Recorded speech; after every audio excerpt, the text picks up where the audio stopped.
Erev Tov Rabotai, we are continuing with our Mishna Yomi, Masechet Gittin. We are up to Perek Tet Mishnah Chet.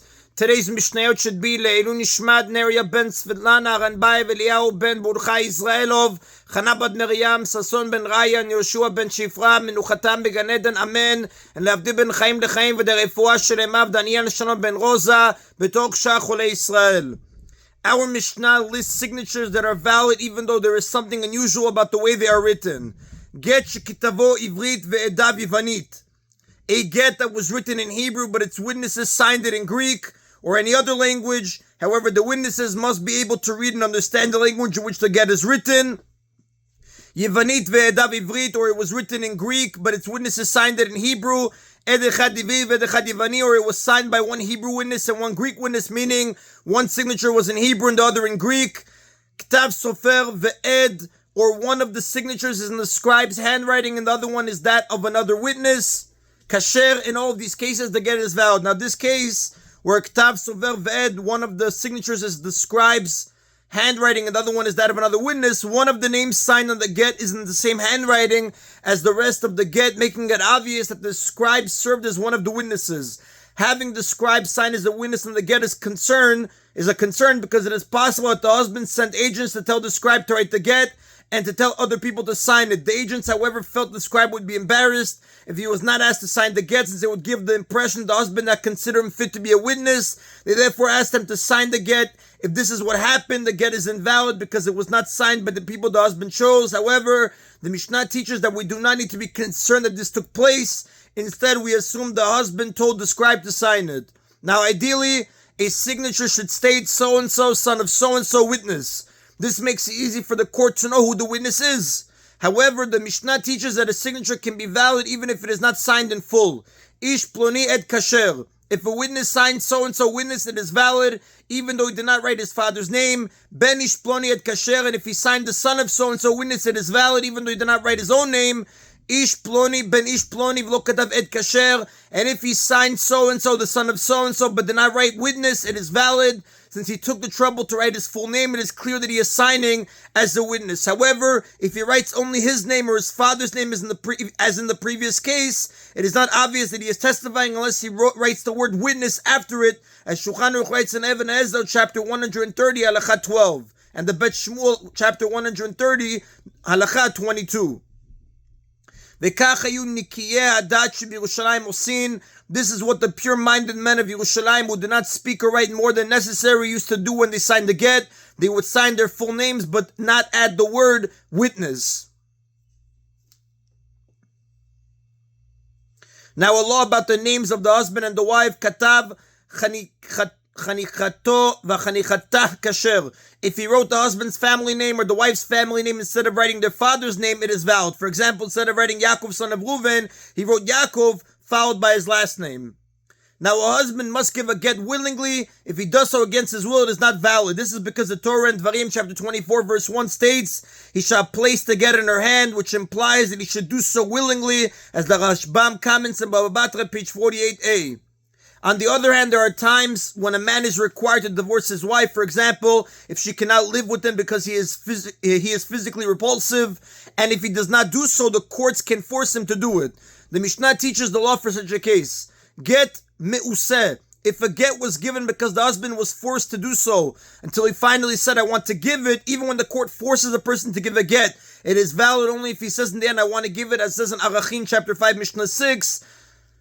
The law is as follows. B'Yisrael kasher. If he was forced by a Jewish court, the divorce is valid because in his heart, every Jew wants to do what a Jewish court says he should do, since it is a mitzvah to listen to the sages.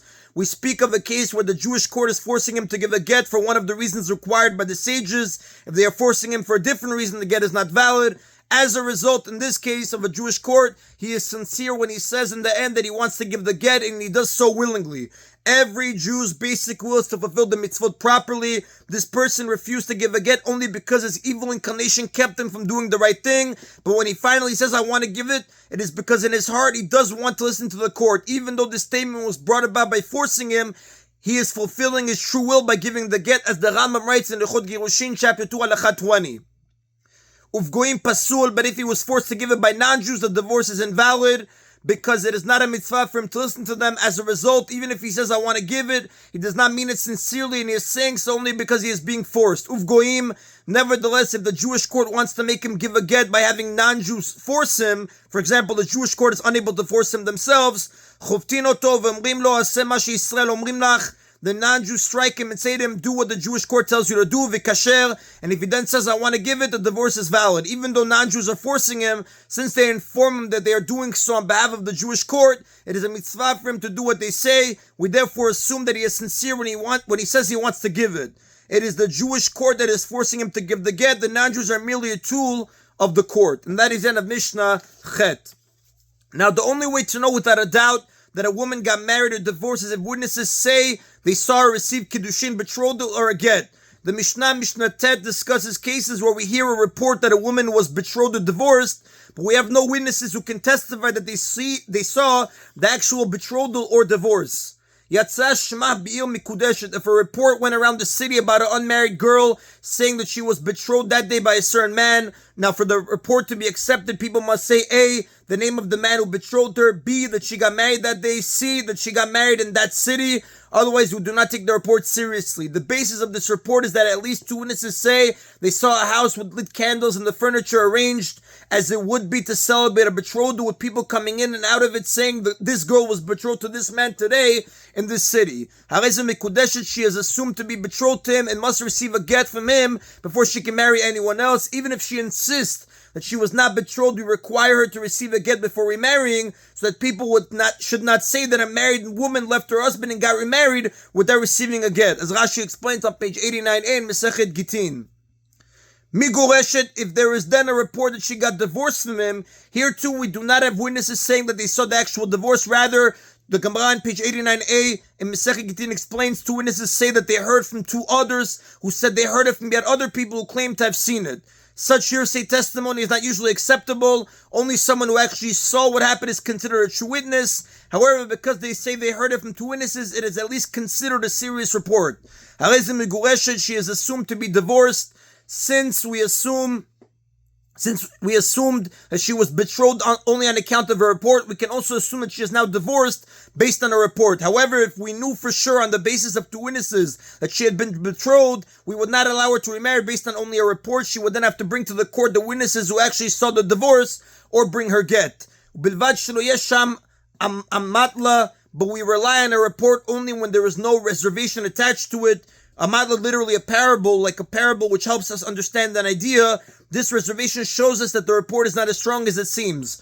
So there's no information that tells us that despite what we heard, she might not actually have gotten betrothed or divorced. Ezohi Amatla, what is an example of a reservation that would cause us not to accept the report? Geresh ish ploni et ishto al tanai. If there was a report about her divorce that said, we heard that so-and-so divorced his wife on a certain condition, since it is possible that the condition was not fulfilled and the divorce never took effect, the report of her divorce is not strong enough to allow her to remarry. In this case, the report of her divorce is weaker than the report about her betrothal because it does not say that she was definitely divorced. Therefore, it is not strong enough to nullify our original assumption that she was betrothed. Zarak la kiddusheha, safek harov la, safek harov lo. Or in the case of kiddushin, if the report said that he threw the money for a kiddushin to her, but there is a doubt as to whether it landed close to her or close to him. The terms close to her and close to him were explained in chapter 8, Mishnayot 2 and 3. When the money falls close to him, the kiddushin does not take effect, as it says in chapter 8, Mishnah 3 in Masechet Gittin. Since it is possible that the money landed close to him and the kiddushin never took effect, we do not assume she is betrothed. Since this report about her kiddushin does not say that she is definitely betrothed, it's not strong enough to change our original understanding that she is not a married woman. Zohi Amatla, these are examples of a reservation that undermines the report. The Mishnah could also have given these examples in reverse: a report of a get thrown to her that may have landed close to her or close to him, and a report of a kiddushin made with a condition attached to it. And again, these are examples of an amatla, of a reservation that undermines the report. And that is the Rabotai of today's Mishna Yomi. Baruch Adonai Le'olam. Amen v'amen.